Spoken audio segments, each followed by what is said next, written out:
Yeah, I know you're wondering, well, gee, how come you're doing a review already? I really wanted to talk about this film again. I did a review a long time ago. The first time I ever saw this film, Shakma. I know you're wondering, well, if you love the film so much, why do you have a DVD-R? Because the DVD of this is very hard to find. At least the time I was looking, very, very, very expensive, which is a shame. So I know you think, well, how the hell are other people don't see this? I don't know. But Shakma, this was a film. One warning right off the bat, do not watch the trailer to this film. Do not watch the trailer, because the trailer is horribly done, because the narrator is so overboard in his narration that at the end of the trailer, he says, Shakma! Like, literally, that's the fucking voice that he uses. The terrible in Shakma. Staring audiences this summer. Shakma! I'm like, no one wants to see the movie if you don't do the trailer like that. But I don't put clips down there that I found on YouTube. Watch those clips. Because, yes, I know someone's going to say, dude, it's a Killer Baboon movie. Best damn Killer Baboon movie I ever saw. I know that's not saying much. But I saw this film for the very first time with my friend Effrey. We watched it together. Just a 5.5 on IMDb. I think it could be higher than that. I guess this came out in 1990. Two people linked this director, Tom Logan and Hugh Parks. I'm not sure why. But the film stars Christopher Atkins, who I really liked in this film. Amanda Wyss, who was in the first Nightmare on Elm Street. Tina. The first person you saw in Nightmare on Elm Street, Amanda Wyss. She's also stars in this. And of course, the great Roddy McDowall, who is sorely missed. I really miss Roddy McDowall. That's just one of those great actors who you just excellent in everything he does, in my opinion. But anyway, they star in this film. And I first saw it with my friend Effrey. I wasn't sure, but I'm like, Killer Baboon, whatever. But I saw clips on YouTube. I'm like, I really like what I'm seeing. And maybe you won't be as surprised by it as I am, but Shakma is one of those films that really surprised me. You know, like my friends Michael Keane, Aaron, Mario, Mike, OCP, Kentucky Contator, however you guys can see this. Um, Not to advocate download, in case anyone's watching. But, whether it's on YouTube or you can find it to buy or whatever, check out this movie. Because basically the whole idea is, I really like the idea behind the film too, is Roddy McDowall and these other guys he's a scientist, and Christopher Atkins and others are sort of his students, and pretty much medical students.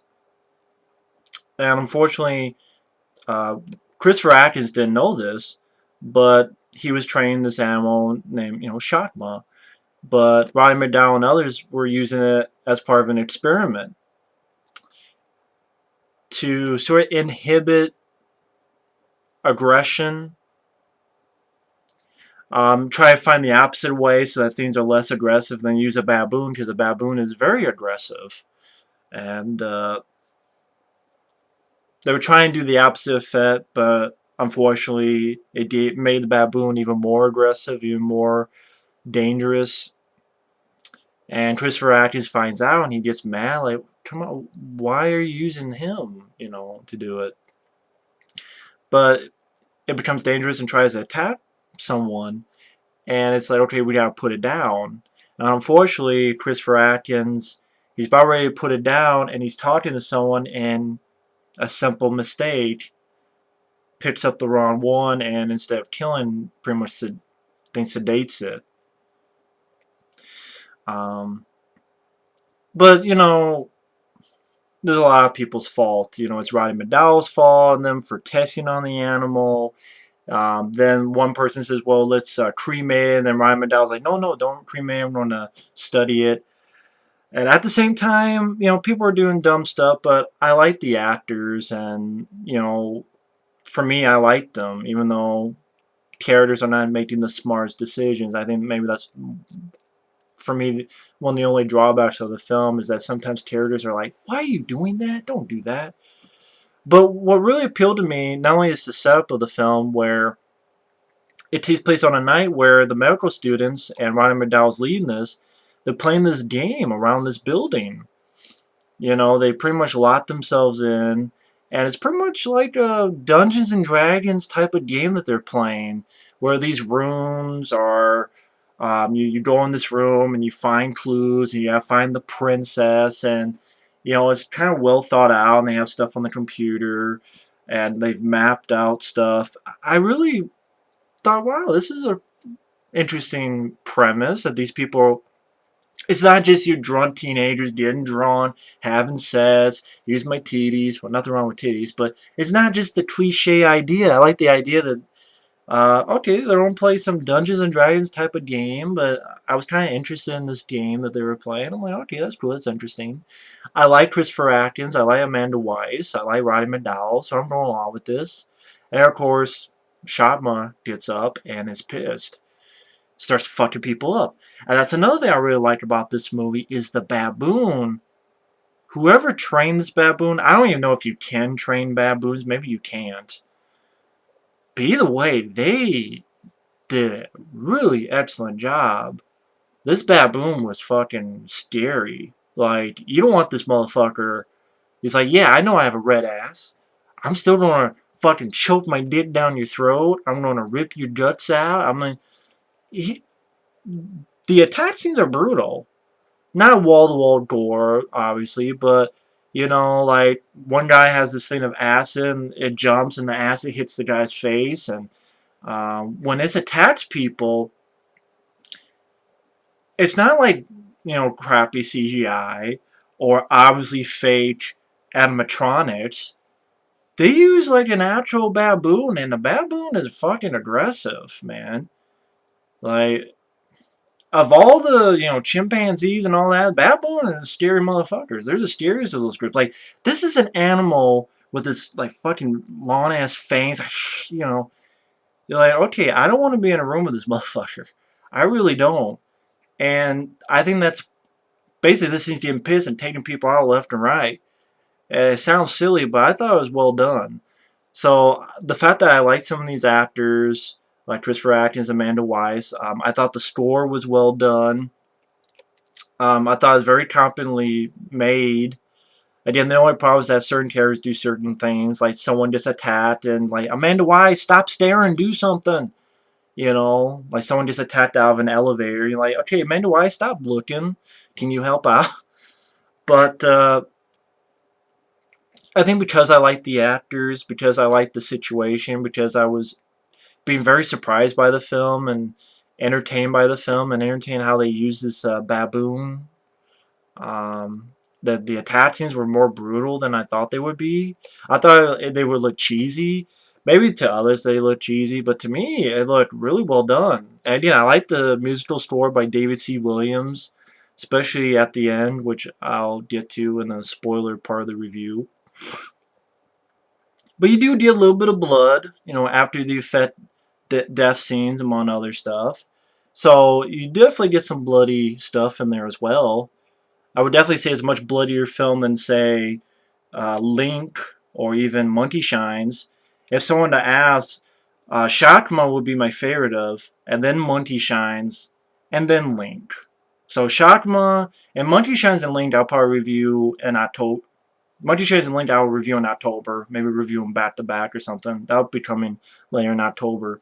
But so the score, I like the actors, I like the game they were playing. Gave a little bit of different motif instead of just they went to the cabin or they went to something, they're getting drawn, they just that cliche thing. They made it a little bit different. The baboon, whether I don't know if you can train them or not, but they did a good job with that. It was scary, some bitch.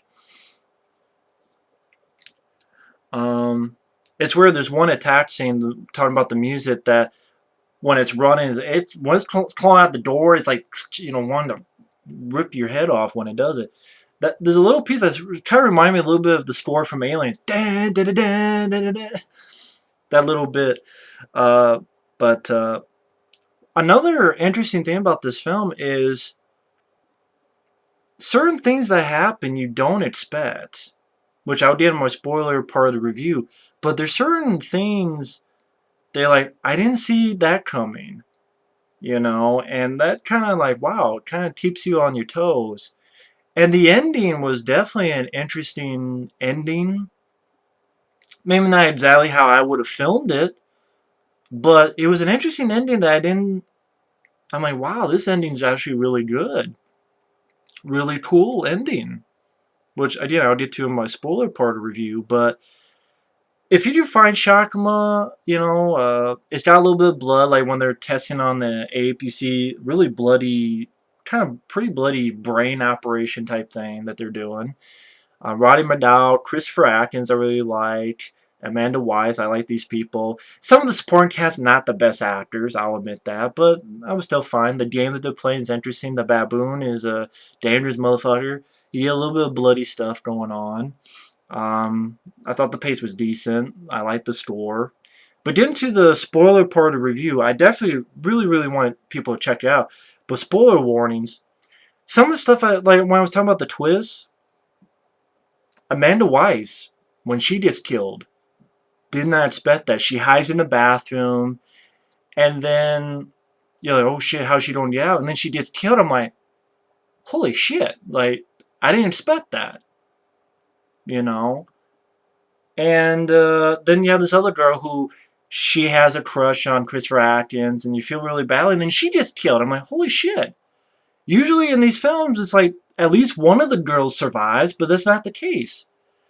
And then Christopher Atkins has a final confrontation. I really love the final confrontation. And granted, like I said, one of my only problems with the film is that certain characters do, like, why'd you do that? So, like, he's on the phone with someone, finally getting help, and then he puts the phone down. You're like, why are you doing that? But you just maybe say, okay, maybe he's really losing it at that point. Maybe it's like, he's sort of lost it. And I could go with that leap of faith because, all this stuff's happening. He just lost, a girl that he loved, and even the girl that had a crush on him. So that I could probably buy it more than I'm sure some people will have a problem with it. But like I said, that's one of my few problems with the film is certain characters are doing this. But the ending, I love how I would have shot this a little bit differently, but I like the idea is the baboon's coming after him and he sees it. The reason I say I shoot it differently is that there's one shot I would take out because one shot you can kind of see it sort of glimmer and it ruins the little bit of surprise. But then there's another shot that works perfectly. But Shakma jumps towards him, but it's really a mirror. So Shakma doesn't know that and crashes through the mirror because he put the mirror so when it crashes through, really well shot when it crashes through. I love this scene. And right into the incinerator, and he slams in, fry fucker, or something he says to Fett. And then he's trying to get to help, and he falls down, and he sort of, granted, you don't see him die, but you get the idea because he has his neck bitten. I think this is handled a hell lot better than the Gray. Um, I don't care. This is handled better than the Gray. I'm sorry, that's my opinion. Because I liked how it was shot. Because he looks, and then you hear like a voice like, I won. Like, I win. I win. Like, it's not him talking, but you hear like him thinking it. And like this creepy lullaby from the score that I really love. And it pans to a stuffed toy of a monkey. So he's like, I win. And it's like he did win. And this creepy lullaby thing, and then you see it pans right to he's looking at a stuffed toy of a monkey, and then you have this great score at the end. I really love this film. I was really surprised. I know my friend Effie was really surprised. Check Shakma out. Maybe you'll be surprised too. Huge thumbs up. Thanks for watching.